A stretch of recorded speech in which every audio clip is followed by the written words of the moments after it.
Hi, I'm Dr. Andrea Ellis. I am a chiropractor and functional medicine practitioner, and I frequently work with men and women to help restore hormone health naturally. But when we talk about hormone health, whether it's male hormones, female hormones, thyroid, kidney hormones, we always want to check our HPA axis dysregulation. So I'm constantly talking about that. So today's video, I am going to explain to you what that is, how that affects cortisol, and then what dysregulation looks like and how that can have other effects on other hormones. So let's get started. All right. So this is your HPA axis. And axis just means connection. And these are different glands in our body that produce hormones that talk to each other. So each axis is a set of glands that talk to each other. So we've got many different axes, but this one I find to be primary because when it dysregulates, it can dysregulate a lot of other organ systems. Top of that drawing there, you can see that hypothalamus looks like a funnel that's located in your brain, and it's really close to our hippocampus, our emotional centers. The pituitary gland is now connected to the bottom of the hypothalamus, and those are both located in your brain, and they talk to your adrenal glands. And so what that looks like, hormone-wise, is this. We've got CRH is released from the hypothalamus to the pituitary, and then the pituitary, as a result, releases ACTH to the adrenal glands, and then the cortisol increases. And then the cortisol tells the hypothalamus either we need more or less cortisol, depending on our stress situation. So that is the loop that the HPA axis is. That's what is so great about cortisol. We need it, we have to have it, but we don't want too much, we don't want too little. Cortisol is perfect. It regulates our stress response, regulates metabolism, suppresses inflammation, which is important, regulates blood pressure, regulates blood sugar, and helps control your sleep-wake cycle. So pretty frequently, if it's hard to go to bed, you might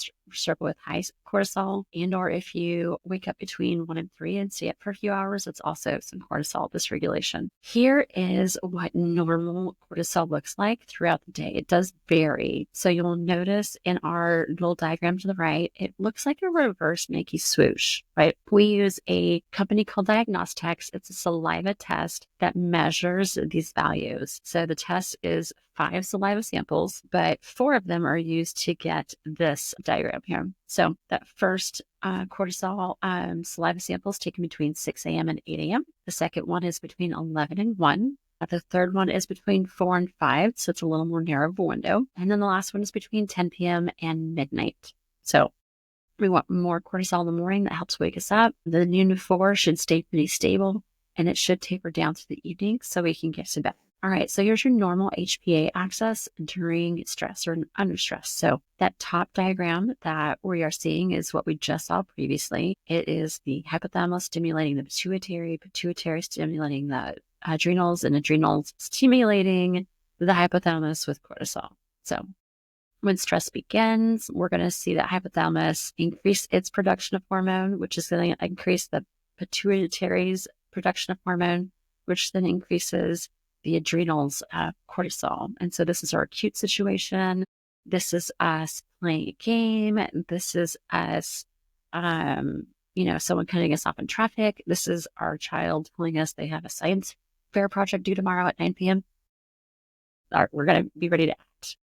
So then when that stress ends, we're going to see when the cortisol gets high enough, it stimulates that hypothalamus to say, okay, we're done. You need to decrease what you're doing.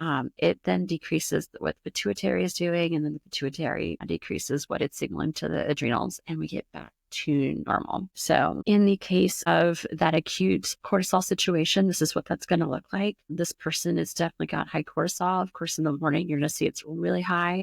Comes down for lunch, but then shoots straight back up for 4 p.m. and then doesn't quite get low enough at the end. So I can imagine this person is wired, but probably tired because they're not getting enough sleep. They might be angry and probably pretty anxious. Signs of high cortisol, I feel like you're constantly racing, wired and tired, struggling to calm down before bed because that cortisol is still sky high. Struggling with anxiousness or nervousness, you just can't calm down. Quick to anger, the sugar cravings because that constant high cortisol has a high sugar need. Increased abdominal circumference, bone loss, high blood pressure, irregular menstrual cycles, and decreased fertility in both men and women. And this is where dysregulation happens, right? Because how many times does the stress not in. So when the stress is there, right, we're increasing, the hypothalamus is increasing what they're doing, pituitary is increasing what they're doing, the adrenals are increasing what they're doing.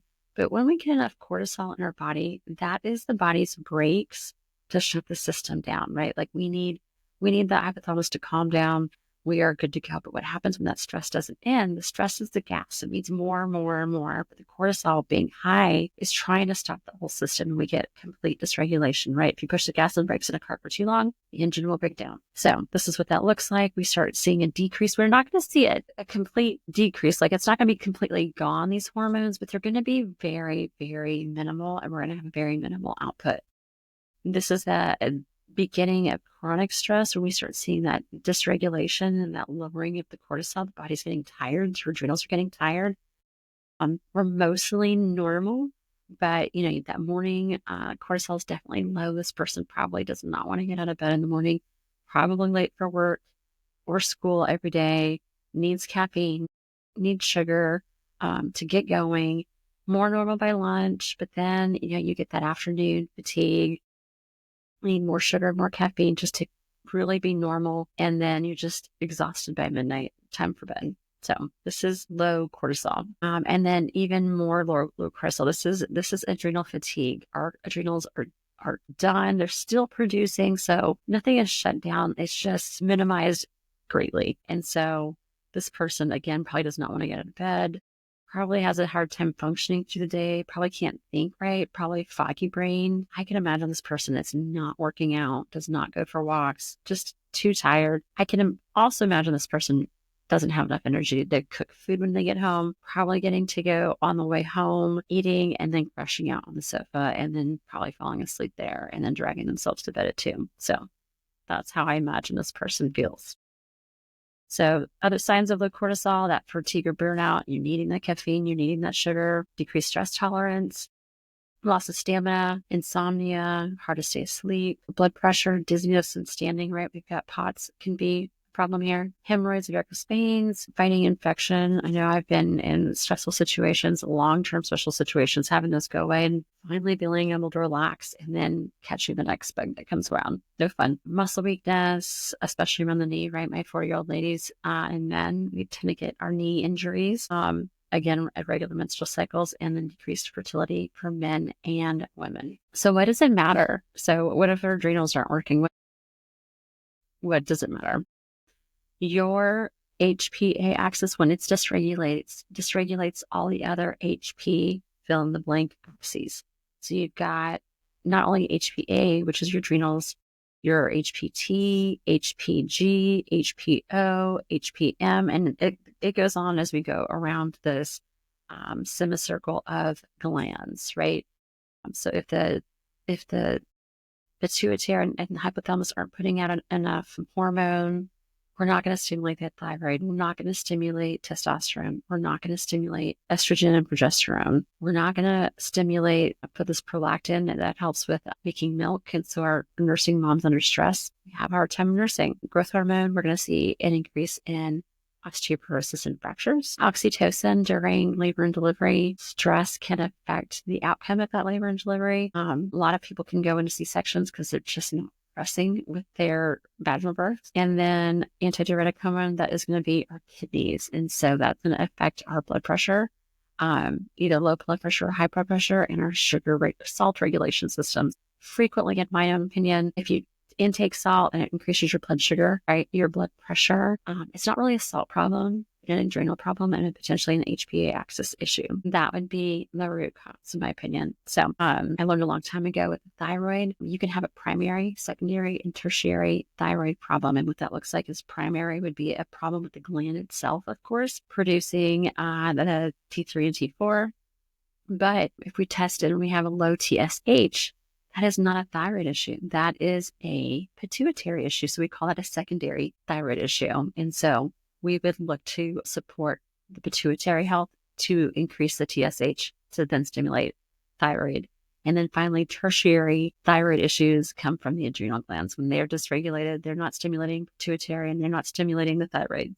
With functional medicine, we're not always looking at the problem gland. We're looking to see what the root cause of the problem is for that gland. So And then finally, what can you do? So, you know, things that you can do at home, reducing the stress that you can control, because I definitely understand that you can't control all the stress around you, but you can control some things and figure out what's creating your problems and finding a solution or working towards a solution to decreasing your stress. You can reduce your response to stress that you can't control with different like adrenal tonics, adaptogens like ashwagandha, lemon balm, holy basil. There's a whole bunch of different adaptogens and type of stress in a phase of HPA dysfunction. Will tell us more about what adaptogen you need, but also increasing your stress relieving activities. I know this can be hard when we're under stress, like that person with low cortisol probably doesn't want to exercise, but getting in a nice, listening to music, reading a book, whatever